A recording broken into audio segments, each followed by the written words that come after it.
세상은 변합니다. 세상에서 변하지 않는 유일한 것이 있다면은 세상은 변한다는 그러한 진리입니다. 그래서 세상에서는 많은 변화가 있고 많은 징크스가 깨집니다. 언제 그런 일이 있었나 싶게 우리는 그런 징크스의 이 깨짐 속에서 세상을 살고 인생을 삽니다. 경기도에서 도지사를 하면은 대통령이 절대 못 된다, 이렇게 얘기했던 시절이 있었습니다. 경기도지사 출신들이 도전을 여러 했잖아요. 이 누구누구, 손 누구누구 쭉 했었죠. 하기는 안경을 끼면은 대통령 못한다, 그랬던 시절도 있었습니다. 처음으로 안경을 끼고 대통령 되신 분이 문재인 대통령이셨습니다. 근데 안경도 끼고 경기도지사까지 했는데 대통령이 딱하니 되신 분이 있습니다. 바로 이곳에서 배출한 분이십니다. 누구십니까?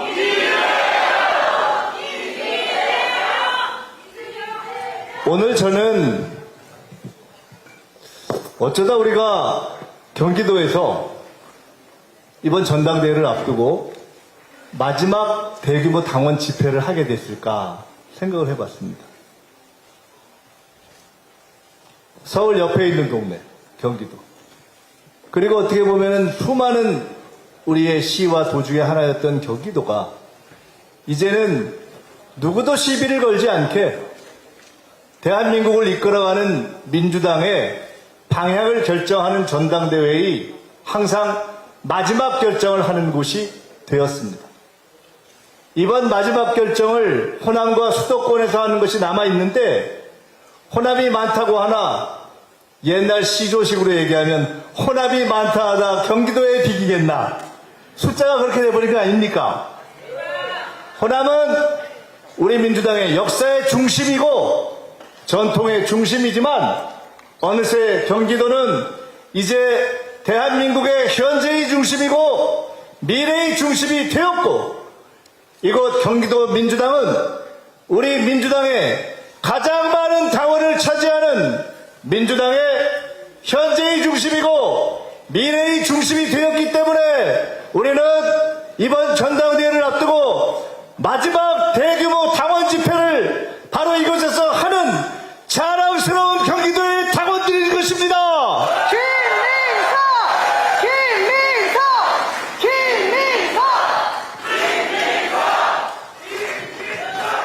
정말 많은 만남과 모임을 이번 전당대회 기간에 해왔습니다. 광주에서는 거의 7,000명씩 모이고, 전북에서도 3,000명씩 모이고, 서울에서도 국회를 꽉 채우고. 근데 오늘의 집회는 굉장히 뜻깊은 의미가 있습니다. 사실상 내일은 호남 투표가 시작되고 모레는 수도권 투표가 시작됩니다. 어쩌면 우리는 이번 전당대회를 앞두고 가장 마지막 뜻을 같이 하는 민주당, 그 중에서도 뜻을 같이 하는 이재명 대통령을 중심으로 당과 정부를 안정시키고 당정관계를 안정시키고 당을 제대로 세우자, 그런 뜻으로 모이는 마지막 집회, 그 자리에 모여 있는 것입니다. 맞습니까? 저는 그래서 여러분께 누구보다도 당을 잘 아시고 걱정하시고 깊이 생각하시는 여러분과 잠시 그냥 나눔의 시간을 좀 가졌으면 합니다. 이번 전당대회를 전후해서 제가 가졌던 생각과 느낌의 변화를 나누고 공유하고 싶습니다. 김민석을 오래 아시는 분들은 김민석의 20대부터 아십니다. 제가 처음 김민석이라는 이름을 세상에 알리는 것은 20살, 지금부터 42년 전 서울대 학생회장 때였습니다. 1985년 서울대 학생회장으로 당선된 것이 동아일보의 일면으로 나기 시작했으니까 벌써 15년, 26년, 41년이 지났습니다. 참으로 감사하게도 국민과 하늘의 도움으로 어려움도 있었고 하늘을 날 때도 있었고 바닥에 떨어진 때도 있었고 지하에 뚫고 들어갈 때도 있었고, 그렇게 40년이 지나서 누구도 예상하지 못한 과정을 거쳐 총리를 지나 여러분 앞에 참으로 영광스럽고도 외람되게도 민주당의 당 대표가 되겠다 이렇게 서 있습니다. 그런데 그 40년간 저를 지켜보신 분들은 대략 압니다. 제가 어지간하면 화를 내지 않는다는 것. 제가 어지간하면 목소리를 높이지 않는다는 것.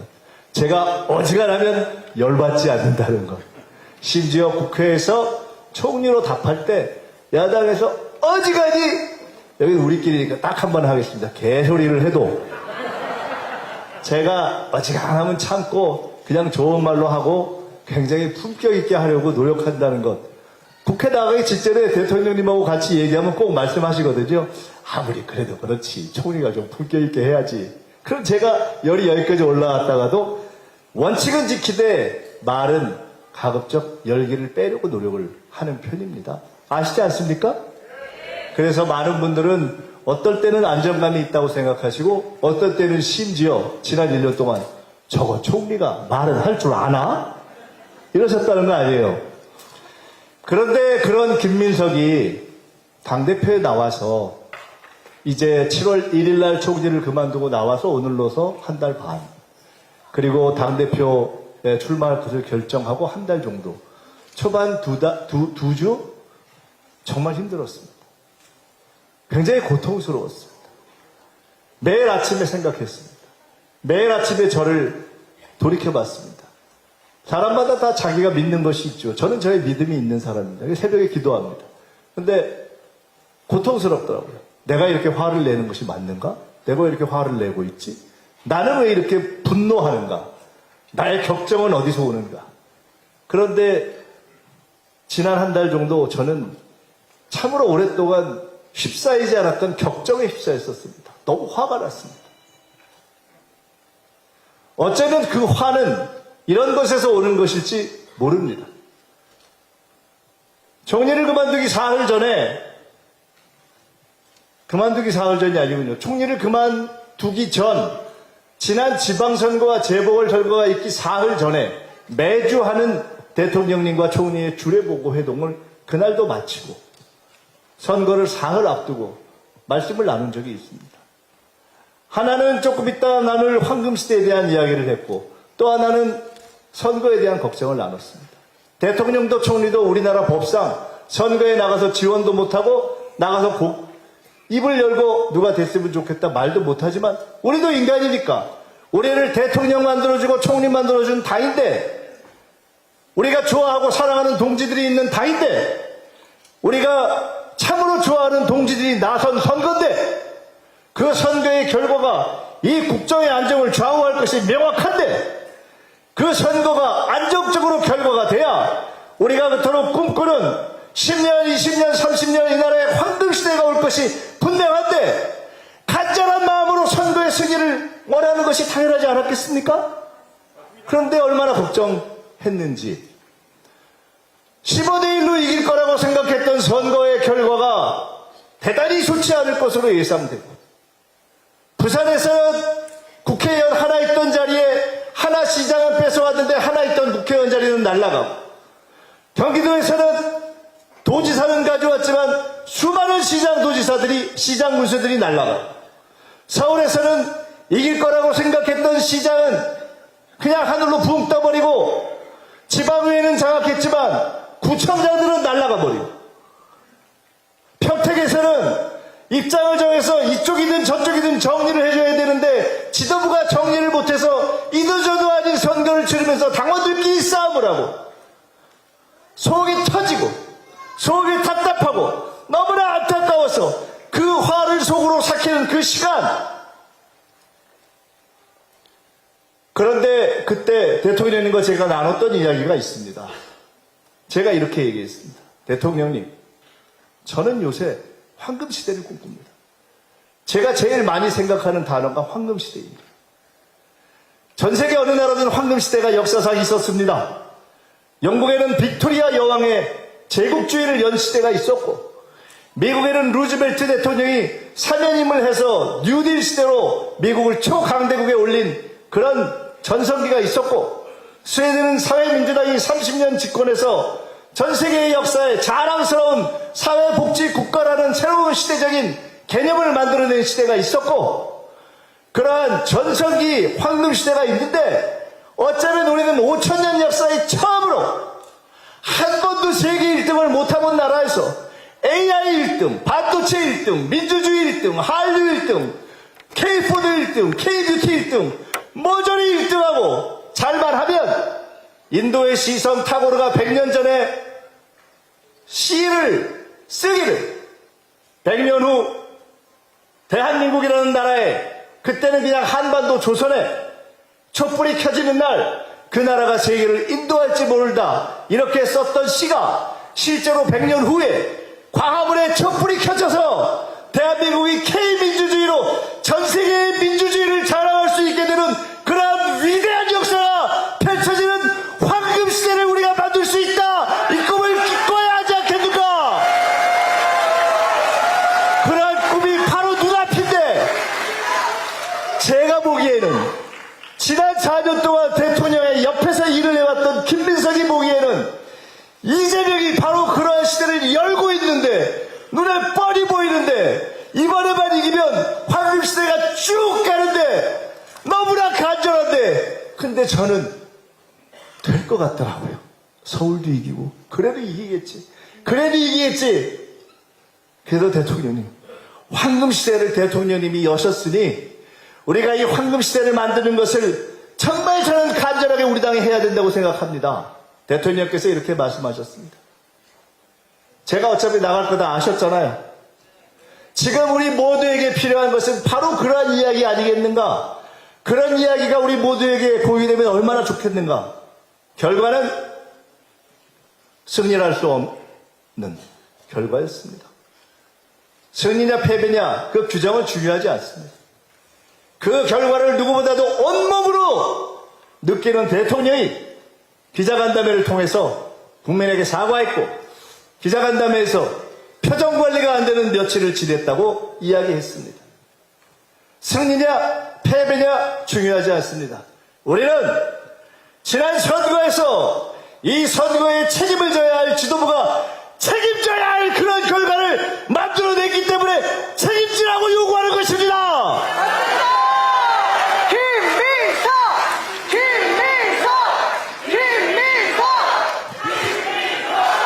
저는 이재명 대통령의 꿈을 압니다. 그 꿈은 이재명 개인의 꿈이 아닙니다. 김대중의 꿈이고 노무현의 꿈이고 문재인의 꿈이고 이재명의 꿈이고 우리 모두의 꿈입니다. 차별 없는 나라를 만들자. 차별 없는 지역을 균형 국가를 만들자. 민주주의의 1등 나자.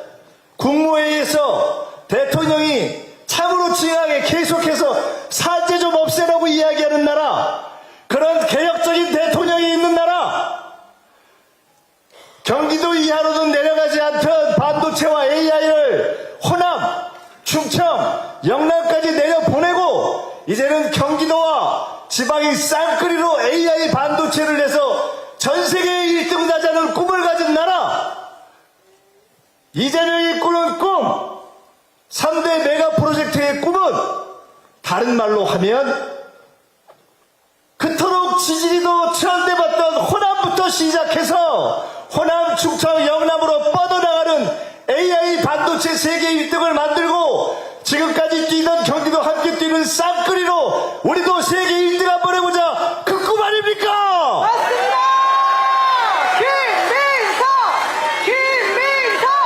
김민석. 저는 그래서 3대 메가 프로젝트를 호남 대한 프로젝트라고 부릅니다. 호남 대한 3대 메가 프로젝트. 호남이 시작하고 대한민국 전체가 잘 사는 5급 3특 전체가 혜택받는 그러한 프로젝트. 어쩌면 양무 호남 시무국가가 이순신 장군 때는 외적을 물리쳤고 20세기에는 독재를 물리쳤지만 이제는 세계 1등 나는 새로운 번영을 하자는 저는 그러한 것이라고 생각합니다. 그저 호남일 뿐입니다. 호남이어서가 아니라 가장 변방에 있던 곳들이 일어난다는 것, 그것이 지지리도 어렵게 살았던 우리의 대통령 이재명이 만들고 싶었던 우리를 대신한 꿈이기 때문에 우리는 반드시 그 꿈을 실현해야 할 것입니다. 맞습니다. 김민석. 저는 어떤 사람들이 이야기하는 것처럼 대통령님의 말씀을 받아 적는 사람이 아닙니다. 함께 의논하고 함께 그림을 만들어내 왔습니다. ABCD, 우리 정부의 성장 전략 그 ABCD 프레임을 수석 최고위원일 때 집권 플랜 본부장이던 제가 만들었습니다. 계엄 대통령님과 함께 헤쳐 나왔습니다.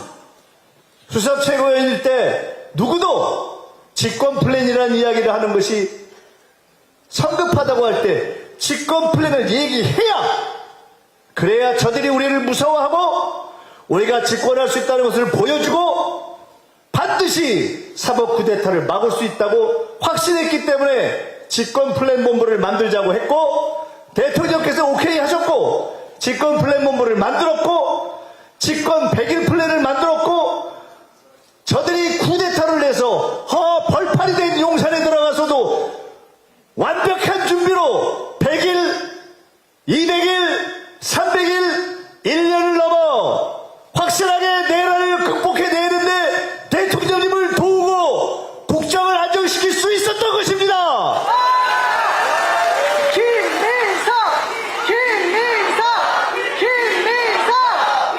그 과정에서 저는 이제 우리가 새로 시작하는 대한민국의 꿈, 변방을 중심으로 만드는 호남대한 3대 메가 프로젝트를 실현해감에 있어서 동시에 보완해야 될 것들이 있다는 것을 느끼게 되었습니다. 우리는 서울만 성장한 것 때문에 지방을 성장시켜야 된다는 그 이유로 서울 근처에 있는 지역들이 절제의 고통을 감수해 왔습니다. 인천이 그렇고, 인천 강화가 그렇고, 경기가 그렇고, 경기 북부가 그렇고, 강원이 그렇고, 강원 접경이 그렇습니다. 그 사이에는 절제했지만 이제 지방이 본격적으로 성장할 수 있는 시대가 되면 그때는 계속 일방적 절제를 강요하는 것은, 아니 서울 때도 참았는데 지방도 발전하는데 우리 계속 참아야 되냐? 저는 그 이야기를 계속 누르기가 어렵다고 봅니다. 따라서 이제는 우리는 지방으로의 산업 지도가 대전환되는 시기에 그동안 절제해왔던 서울 주변에 정상화도 해야 한다고 생각합니다. 그것이 첫째, 경기도도 이제 호남을 중심으로 해서 호남, 충청, 영남에 새로 시작되는 반도체 AI의 성장과 함께 전 세계 무대가 우리의 시장이기 때문에 경기도는 지방과 함께 두 트랙으로 전 세계를 향해 파이를 키울 수 있는 중앙의 전략적 지원이 계속되도록 노력해야 한다. 이것이 저의 첫 번째 결론입니다. 맞습니다. 김민석. 두 번째는 경기도에서도 마치 서울의 강남과 북이 다르듯이 경기도의 북부가 갖고 있는 그 어려움에 대한 우리의 섬세한 이해가 있어야 한다고 생각합니다. 경기도에 대한 반도체 AI의 지속성장을 위한 전략적 지원과 함께 저는 경기 북부에 대한 보상적 지원이 인천과 강원처럼 접경지역처럼 있어야 한다, 이렇게 말씀드립니다. 세 번째로, 반도체로 혜택받는 경기도라 해도 실제로 그 세제의 수익은 특정 지역에만 돌아가는 그 좁은 물줄기를 경기도 전체에 돌아갈 수 있도록, 왜? 경기도가 반도체의 성장에 전체 인프라를 제공하기 때문에 세제의 합리화도 이루어내야 한다. 그리고 끝으로 지금 재정 압박을 호소하고 있는 추미애 신임 도지사가 본인이 스스로 잘해서 풀어가야 될 대목이 있으나, 그러나 그 재정 압박에 대해 최대한도로 우리가 이해하고 함께하면서 중앙정부가 경기도의 추미애 지사의 재정 압박의 부담을 함께 덜도록 노력해야 한다, 이렇게 말씀드립니다. 저는 오늘 경기도만의 이야기를 하진 않겠습니다. 남아있는 시간에 우리는 우리 당의 이야기를 하겠습니다. 왜? 경기도가 우리 당에서 가장 많은 당원, 가장 많은 젊은 당원, 가장 많은 온라인 당원, 가장 많은 이재명 지지당원들이 있기 때문입니다. 저는 그분들께 이제 우리 당이 가야 할 바에 대해 말씀드리고자 합니다. 첫째, 우리 당은 무조건 대통령을 중심으로 뭉쳐야 합니다. 정부 여당이 뭡니까? 대통령을 배출한 당입니다. 우리는 대통령 중심제 당입니다. 대통령에게 아부하려고 그러는 게 아닙니다. 친목회를 해도 회장이 확고한 것인데 대통령제 나라에서 정부 여당에서 대통령의 중심을 흔들면 나라가 어떻게 되겠습니까? 그런데 대통령을 비난하는, 그것도 근거 없이 비난하는데 여당의 지도부가 말 한마디도 못하는 그런 지도부가 지도부 자격이 있겠습니까?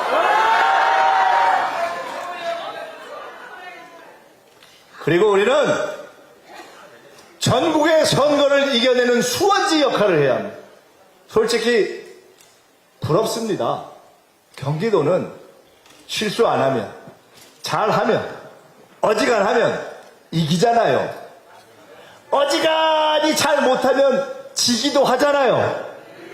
도지사도 이길 수 있고 시장 군수도 때로는 놓치지만 사실 후보가 더 노력하고 당원이 더 노력하고 당이 좀만 더 노력하면 싹쓸이 하는 게 불가능한 곳 아니지 않습니까? 맞습니다. 그러면 경기도는 좀 알아서 하십시오. 알아서 이기세요. 그럴 수 있는 건 아닙니까? 왜? 경기도가 우리 당의 중심이니까. 그러면 여러분의 노블리스 오블리제는 무엇이냐? 가장 강한 경기도당의 책임은 서울을 이기게 하고 우리의 어려운 지역을 이기게 하고 우리 당의 청년층을 다가오게 하는 바로 그 고민, 전략적 고민의 센터가 되어주셔야 하는 것입니다. 여러분이 해주지 않으면 누가 하겠습니까? 첫째, 내년 서울 선거를 이겨야 합니다. 하늘이 그래도 우리에게 다시 한 번의 기회를 주고 있습니다. 둘째, 내년 강릉 국회의원 보궐선거를 이겨야 합니다. 셋째, 우리 당의 청년층들이 다시 다가오게 해야 합니다. 저는 그런 고민을 하고 있습니다. 아마 제가 당대표가 되면 우리 당의 역대 당대표 가운데 당의 실무를 가장 많이 알고 당의 선거를 실제로 가장 많이 치러본 당대표가 되지 않을까 저는 생각합니다. 실제가 그렇습니다. 그래서 저는 여러 가지 아이디어를 이미 내고 있습니다.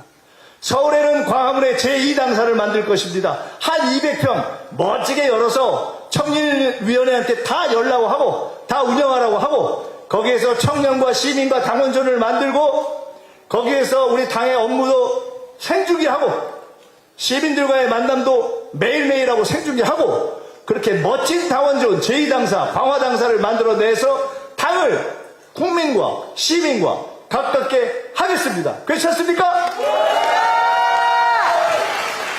대구에는 김광석 청년문화제를, 전북의 익산에는 김민기 청년문화제를 만들어서 우리 당에 영원한 청년위원회가 주도하게 하겠습니다. 돈도 다 내주겠습니다.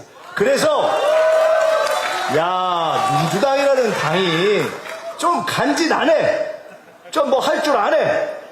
행사를 한 번 하면 경기도당 행사든 서울시당 행사든 제가 무조건 중앙당에서 조금 더 문화적으로 치를 수 있는 아이디어를 낸다면 무조건 지원하겠습니다. 김민석! 아니 당이 뭐 좀 신나는 맛이 있어야죠. 전 세계 최고의 당이라면서요. K민주주의라면서요. 100만이 넘는다면서요. 당비가 500억이 넘게 남았다면서요. 그럼 그거 써두고 집에 갈 겁니까? 멋있게 국민들과 함께 세계에서 볼 때 폼나게 한국민주당 역시 끝내준다. 한류를 주도하는 그런 당이다. 만들어내야 되지 않겠습니까? 맞습니다! 김민석! 제가 우리 당 국회의원들과 죄송합니다. 당직자들 들들 볶을게요. 국회의원들이 일 안 하면 저는 어차피 국회의원 할 만큼 했어요, 이제. 나는 그냥 눈 딱 감고, 옛날에 김대중 대통령 때는 누가 바둑 두나 안 두나 보고 다녔다는 거 아닙니까? 제가 또 은근 바둑을 안 두거든요. 제가 하나하나 다 살펴서 일 안 하는 국회의원, 공부 안 하는 국회의원 아주 살아남기 힘들게 만들어버리겠습니다.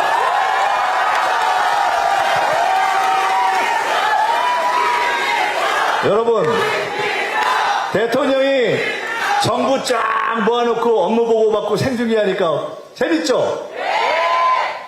계속 보고 싶죠? 장관들 깨질 땐 더 신나죠? 아주 이상한 분들만 모였어요. 우리는 괴로워요. 저는 그래도 대통령이 옆에 있으니까 눈을 안 부딪히니까 그나마 나아요. 앞에 있는 장관들, 법무부 장관 정성호, 국방부 장관 안규백, 아우 괴롭습니다. 그런데 그 괴로움을 우리 당에도 좀 가져와야 되겠어요. 우리 당의 업무 보고를 생중계해서 국민과 당의 재정 지원을 받고 있는 민주당이 재정을 어떻게 쓰는지 공개하고, 국회의원들 토론 생중계가 뭐 그렇게 대단해요. 그냥 하면 돼요. 우리 당의 운영을 생중계하고, 우리 당이 어떻게 다음 선거를 준비하는지, 우리 당이 생각하는 여성과 청년 정책은 무엇인지, 과연 체계적으로 준비하고 있는지 몽땅 드러내겠습니다.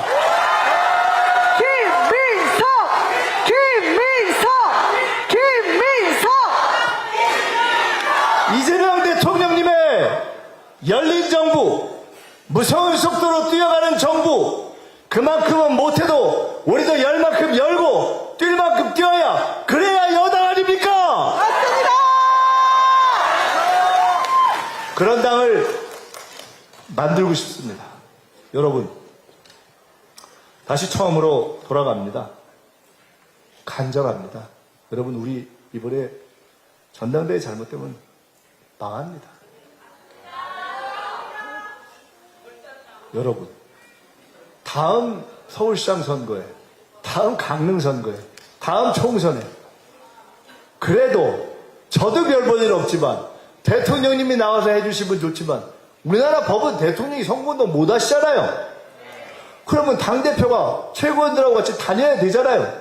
이미 검증 끝났잖아요. 지난번에도 부산 못 갔잖아요. 오빠 못 가버렸잖아요. 평택 안 가버렸잖아요. 이럴 수는 없잖아요. 경기도가 됐든, 오늘 제가 참 가슴이 아팠습니다. 전현직 여성 지방의원들이 왔는데 우리 연천도 군수 한번 가져보고 싶어요. 한 번도 안 됐다는 거 아닙니까? 가서 그래도 우리 좀 해달라고, 우리 해주면 우리가 화끈하게 도와줄게. 누가 가서 이런 얘기도 해야 될 거 아닙니까? 대구 경북도 가고, 부산 울산 경남도 가고, 강원도 가고, 서울도 가고, 그리고 우리 편만 아니라 중간층에게도, 때로는 보수에게도 우리 함께 합시다라고 이야기할 수 있는 당대표가 필요하고, 그리고 나 혼자 뻥 선언해가지고 망가뜨려버리는 것이 아니라 진지하게 차근차근 단계적으로 당원들의 뜻을 모아서 합당을 할 건지 말 건지 정리를 해내는 그런 당대표가 필요하지 않습니까? 맞습니다.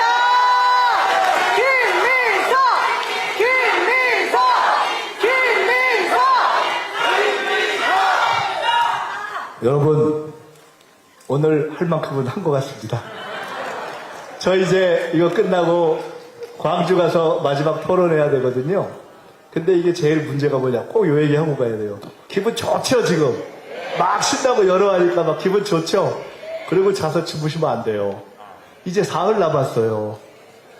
이건 장난 아닙니다. 사실 저는요, 지금까지 근소하게 이겼잖아요. 호남도 이길 것 같아요. 근데 수도권, 현재의 민심이 그대로 반영된다면 100% 이기는데, 제 솔직히 얘기하면 제 마음속에 일말의 걱정이 있습니다. 우리 이재명 대통령님 후보 되실 때도 후보되고 아무 걱정 안 했는데 웬걸 갑자기 마지막에 까니까 이상했던 적 있었잖아요. 현실이잖아요. 어마하게 놀랬잖아요. 뭐 누가 그랬는지 그건 중요하지 않아요. 우리가 마음을 놓으면 그렇게 되는 거거든요. 유일한 길은 민심과 함께, 당신과 함께하는 우리의 실제로 투표 시비, 실제 민심과 당심을 그대로 환영하게 하는 것.